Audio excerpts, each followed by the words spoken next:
Bumblebees, and happy Wednesday. Welcome to your maths lesson today. So we're going to start off first of all this morning looking at adding two numbers using an efficient written method. So you've got two calculations here on the board. So before I go through each one with you and show you how to do it, I'd like you to pause the video now and have a really good go. So think of all of the methods that we have used in the past to see if you can figure out how to answer those questions. Pop it in your book or on a piece of paper, and then when we go through it, see if you've got the right answer. Okay, welcome back, Bumblebees. So how did you get on? Did you manage to find the correct answer to both of these calculations? So let's have a look together at how we could do it. Now, we could have used partitioning and partition this number into two tens, which is 20, and 5 ones, and 3 tens, which is 30, and 3 ones. Okay, and then we would add the 20 and the 30, which would make 50, and we would add the 5 and the 3 ones, which would make 8, and then I would recombine them. So 50 add 8 would give me a total of 58. So well done if you've managed to get that correct.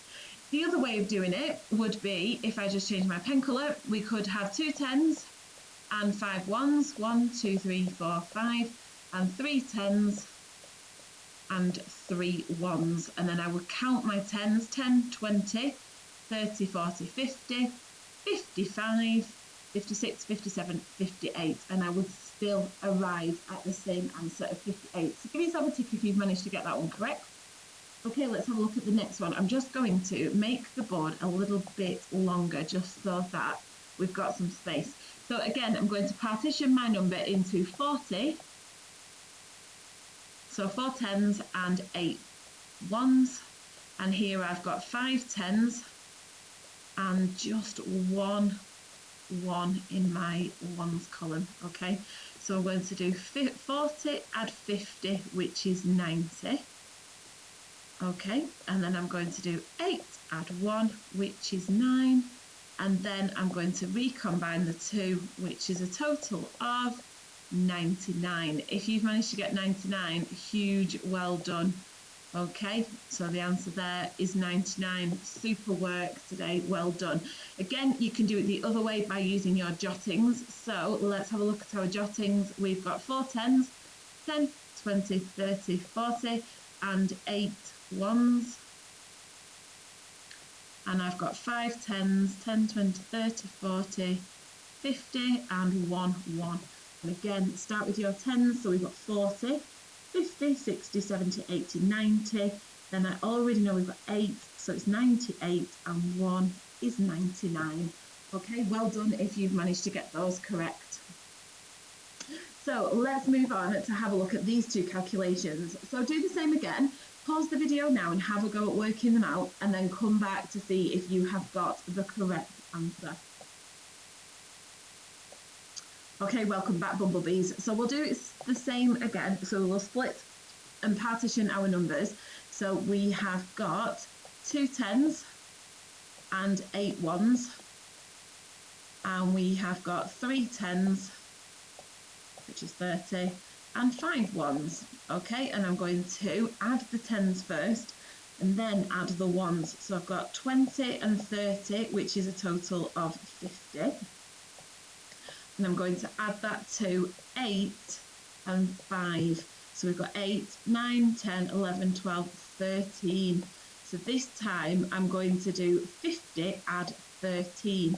So I could do 50 add 10, which is 60, and 60 add 3, which is 63.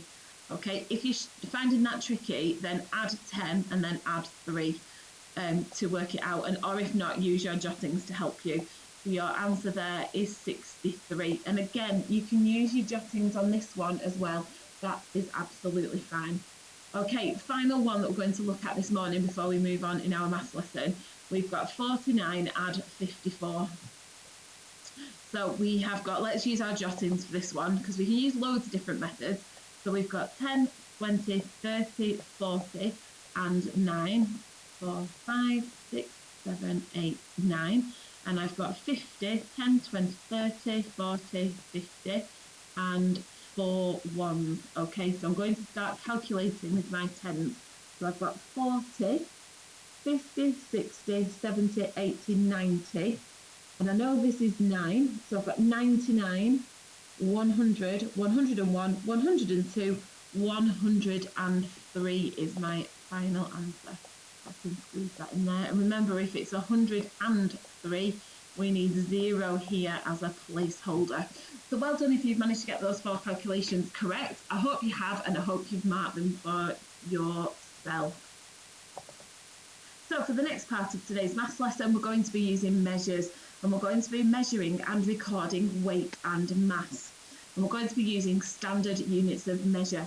So if you have access to a pair of scales in your kitchen, then this would be really, really useful for today's lesson. So they can either be standard scales where you pop the item in the top, or they can be digital scales and you read the digital number.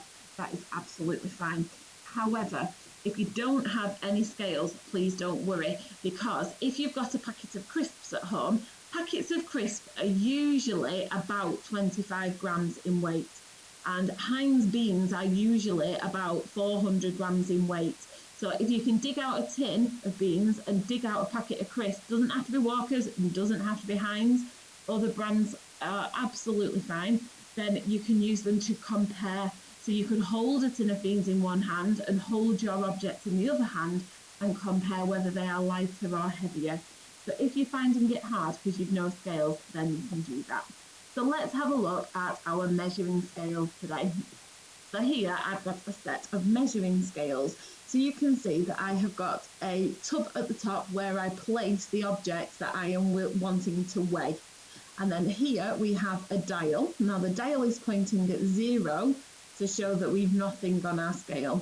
And as I place weight on the scale, it will move around the to show the weight. So if I add a 1 gram weight, it will take me to 1 kilogram, it could be as well. It will take me to 1 on my scale. If I then add another one, where do you think it's going to jump to? If you've just said that it jumps to 2, you would be absolutely right, because it's got 2 kilograms on my scale. Excuse me. Okay, now I'm going to add 5. So let's count round and see where it's going to end up. 1, 2, 3, 4, 5.